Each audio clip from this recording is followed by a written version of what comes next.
अब अखिलेश जी, हर दफा राजनीति का पुट शामिल होता है इस तरह के आंदोलनों में। आपकी समझ क्या कहती है? अर्थव्यवस्था का मसला है, राजनीति का मसला है, कॉरपोरेट का मसला है, उद्योगपतियों का है, WTO का है, ज्यादा बड़ा पेच कौन सा है? कोई पेच नहीं है, बड़ा सिंपल सा पेच है। ये किसान इलेक्टोरल बॉन्ड नहीं दे सकते, बस इनकी इसलिए सुनवाई नहीं हो रही है। हमारे साहब को अगर किसान इलेक्टोरल बॉन्ड दे देते तो अभी MSP की गारंटी मिल गई होती। चक्कर क्या है, आदरणीय मोदी जी को आभास हो गया है कि उनकी सरकार जा रही है, वो एकदम अपना आपा खो चुके हैं। सुप्रीम कोर्ट ने उनके भ्रष्टाचार के इतने बड़े पोल को रोक दिया, खोल दिया। उनको गद्दी से खुद हट जाना चाहिए। इतने बड़े भ्रष्टाचार का वो शिरोमणि बना करके अपने उसके ऊपर बैठे हुए थे, और कांग्रेस के पार्टी का अकाउंट क्लोज कर रहे हैं। डरे हुए हैं, सरकार तो घबराए हुए हैं। किसानों पे बता दो, ट्विटर अकाउंट किसानों के बंद कर रहे हैं। बॉन्ड कैसे किसानों पे बता दो, ये सरकार है। भाई किसानों के छोटे छोटे, एक किसको पीड़ा हो रही है, बीच में न रुको, बीच में भाई रुक जाओ, सुनो। किसानों के अकाउंट, ट्विटर अकाउंट तक बंद कर रहे हैं। तो बीच में नहीं, बीच में नहीं भाई, बीच में मैं तब से सुन रहा था। जब आपका समय आया तो बोलिएगा जी।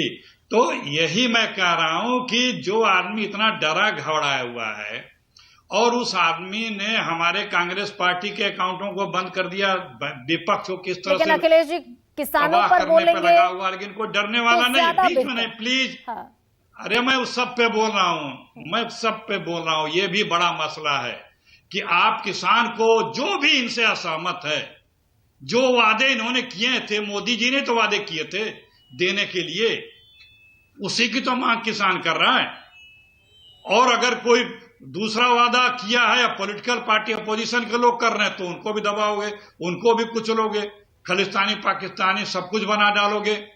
चक्कर क्या है? लेकिन अखिलेश प्रताप, एक सेकंड, एक तर्क ये भी है कि एक तर्क ये है, नहीं सुन लीजिए, अब सवाल सुन लीजिए, ठीक है। एक तर्क ये है कि मात्र 23 फसलें जो है MSP के दायरे में आती है, वो टोटल प्रोड्यूस का सिर्फ 28% है।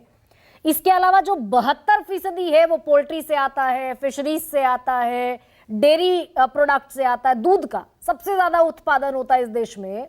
और उन पर अगर ग्रोथ रेट देखें तो वो इन बाकी फसलों से, जिन पर MSP डिक्लेयर्ड नहीं, ना डेयरी में, ना फिशरीज में, ना किसी और कुछ और भी चीजें हैं, बागवानी जैसी चीजें हैं, उन पर MSP डिक्लेयर नहीं है, उसके बावजूद उनका ग्रोथ रेट इन 23 फसलों से ज्यादा है।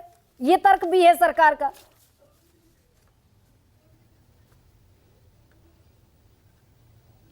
मैं बोलूं जी? ये तर्क सरकार का बड़ा कमजोर है, क्योंकि जो हमारे जीन्स हैं, अनाज, दाने, तिलहन, दलहन, ये, और जो हमारे जो आपने प्रोडक्ट बताए, फिशरीज, गौ पालन, बकरी पालन, मुर्गी पालन और तमाम और चीजें अब आ रही हैं नई नई, तो वो चीजें दोनों अलग हैं।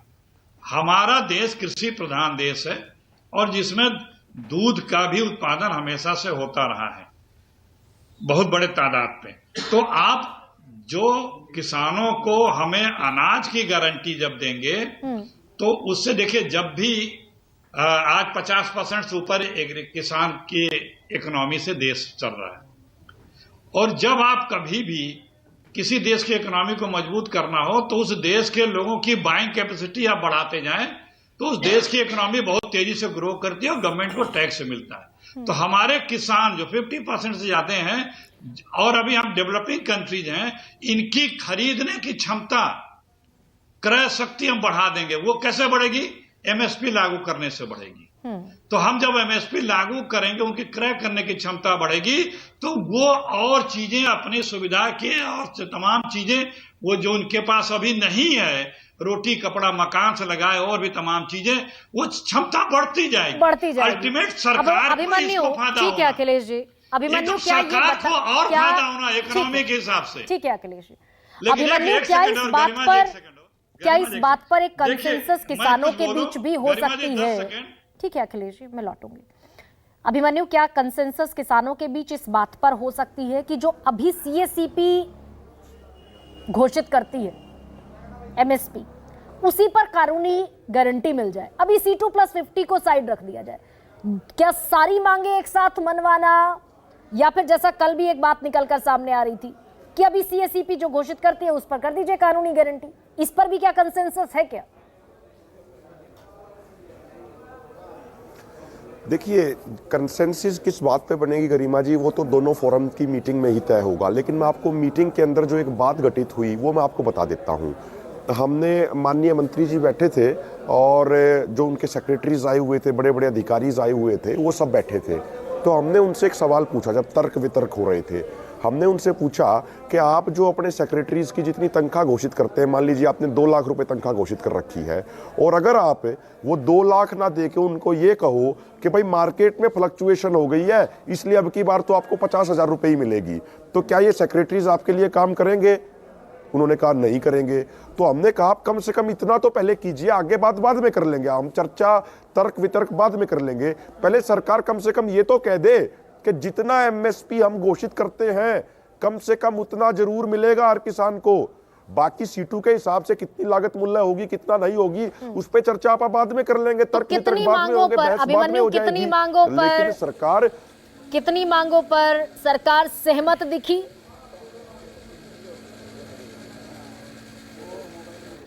देखिए गरिमा जी, जो एक मोटी मोटी चीज सामने आई, जो हमारी 3 प्रमुख मांग है, एमएसपी पे गारंटी कानून, किसान मजदूरों की कर्ज मुक्ति और स्वामीनाथन आयोग की रिपोर्ट लागू करो, इस पे सरकार की तरफ से कोई सहमति नहीं दी गई। सरकार कह रही थी हम कमेटी बना देंगे, लेकिन कमेटी पे हम सहमत नहीं थे। सरकार ने कहा कि हमें और मंत्रालयों से चर्चा करने के लिए समय चाहिए। हमने कहा आप 2 दिन का समय ले लीजिए, 3 दिन का समय ले लीजिए, एक टाइम बाउंड समय ले लीजिए, आप 5 दिन का समय ले लीजिए, जब तक आप ऐसा कीजिए कि आंदोलन करना हमारा लोकतांत्रिक अधिकार है, आप हमें दिल्ली जाने दीजिए। आप 5 दिन का समय लोगे ना, हम 5 दिन दिल्ली शांतिपूर्वक तरीके से बैठेंगे, एक दिन का भी नहीं हिलने देंगे, जितना समय आप मांगोगे उतना समय देंगे, लेकिन आंदोलन पीछे नहीं होगा। आंदोलन तभी खत्म होगा जब एमएसपी पे कानून हमें मिलेगा। लेकिन ये गारंटी कौन देगा? लेकिन ये भी तो एक अभिमन्यु, ये भी तो एक कंसर्न पॉइंट है कि पुलिस रिलीज कर रही है वो वीडियोस जब आंदोलनकारी पुलिस पर भी पत्थर बरसा रहे, ये भी एक कंसर्न पॉइंट है क्या? गरिमा जी, मैं आपको एक बात बताता हूं। परसों हमने हरियाणा पुलिस के एक अधिकारी को जींद पटियाला के खनौरी बॉर्डर पे पकड़ा। स्थानीय मीडिया में वो खबर खूब वायरल हो रही है। वो क्या कर रहे थे, यहाँ पे जितने भी तमाम किसान नेता थे, उनकी गाड़ी के नंबर, उनके साथ किस समय कितने आदमी रहते हैं, उनका मोबाइल नंबर, सब कुछ डिटेल कागज पे लिखी हुई थी, और वो लोगों को उकसाने का काम कर रहे थे। लोगों को कह रहे थे, हम किसानों को, नौजवान बच्चों को जो जोशीले होते हैं, हाँ ऐसा कर दो, ये मुठभेड़ कर दो, ये कर दो, वो कर दो। उनको रंगे हाथों पकड़ा। हरियाणा पुलिस के डीएसपी उनसे फोन पे लगातार कोऑर्डिनेट कर रहे थे, उनका फोन खुलवाया। फोन में लगातार हरियाणा पुलिस के उच्च अधिकारियों के फोन आ रहे थे और वो स्पीकर पे ऑन करके हमने मीडिया को सुनाए। हाँ भाई, क्या बात हो गई, क्या बात कहां तक पहुंची, क्या बना, कैसे बना, ये वो चर्चा कर रहे थे। तो हरियाणा पुलिस इतने मतलब निचले स्तर पे गिर गई है कि अपने अधिकारियों को भेज के ये लोगों को मरवाना चाहते हैं, तो ये लोगों का नुकसान करना चाहते हैं। हम तो ये कहते हैं पुलिस वाले भी हमारे ही भाई हैं, वो भी किसान मजदूर के बेटे हैं, इधर भी किसान मजदूर के बेटे हैं। लेकिन ये राजनेता जो बड़े बड़े बंगलों में सोते हैं, ये किसी व्यक्ति की जान की कोई कीमत नहीं समझते गरिमा जी। तो वो मैंने शुरुआत में कहा कि पिछले आंदोलन ने 700 लोगों की, 700 किसानों की बलि ले ली, और अब ये सिलसिला इस आंदोलन में भी शुरू हो गया है। गुरनाम सिंह चढ़ूनी, आपका आंदोलन गैर राजनीतिक रहे, हिंसा आंदोलन में न हो, ये सारे किसान नेताओं की जिम्मेदारी है। कल हरियाणा में भी आपके बड़े बड़े कार्यक्रम है, पहले कहा जा रहा था अलग थलग है, अब आप सब शामिल होते हुए नजर आ रहे हैं। तो ये आंदोलन इस बार शांतिपूर्ण होगा, इसकी गारंटी कैसे लेंगे गुरनाम चढ़ूनी? देखिए, चाहे आप पिछला आंदोलन लें, चाहे आप ये आंदोलन लें, हमारी तरफ से आंदोलन उग्र नहीं किया जाता। हमारे किसान कोई हथियार लेके साथ में नहीं आते। हम कभी पुलिस पे सीधा हमला नहीं करते, हम कभी किसी तरह का आगजनी, तोड़फोड़, उपद्रव नहीं करते। हाँ, केवल एक होता है कि जो हमने निशाना रखा है कि हम ये काम करेंगे। मान लिया हमने आज टोल बंद करने का दे दिया, टोल फ्री करने का दे दिया। हाँ। अगर टोल फ्री करते वक्त पुलिस हमें लाठी मारेगी तो हम खाएंगे, मुकदमे बनाएगी तो हम जेल में जाएंगे। हमारी तरफ से कोई उपद्रव कभी ना हुआ है और ना आगे होगा। और अगर हमारी तरफ ये रविवार वाली जो मीटिंग है गुरनाम चढ़ूनी, अगर इससे भी कोई सकारात्मक बातचीत नहीं निकलती, हल नहीं निकलता, फिर देखिए अगर हल नहीं निकलता तो फिर सभी लोग बैठ के अपनी चर्चा करेंगे, आगे हम क्या रणनीति बनाएं, क्या उसके आगे करें। सभी को इकट्ठा किया जा रहा है। हमने 18 तारीख को हरियाणा के सभी संगठनों की मीटिंग बुला ली है, सभी संगठनों के प्रतिनिधि बुला लिए हैं।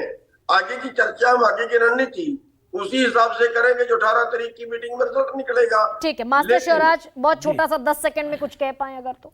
मैं तो ये कहना चाहता हूं, केंद्र सरकार जो कर रही है एमएसपी घोषित केंद्र सरकार करती है, लेकिन कृषि राज्यों का भी सब्जेक्ट है। तो पंजाब में आम आदमी की सरकार है और 3-4 स्टेटों में कांग्रेस की भी सरकार है, माननीय अखिलेश जी की भी सरकार है। ये अपने स्टेटों में एक कानून बना दें, स्टेट वाइज तो बना सकते हैं। अगर आम आदमी पार्टी पंजाब में बना देती है और अपने स्टेटों में कांग्रेस बना देती है कि मेरे स्टेटों में व्यापारी एमएसपी से नीचे नहीं खरीदेगा तो कानूनी कार्रवाई होगी।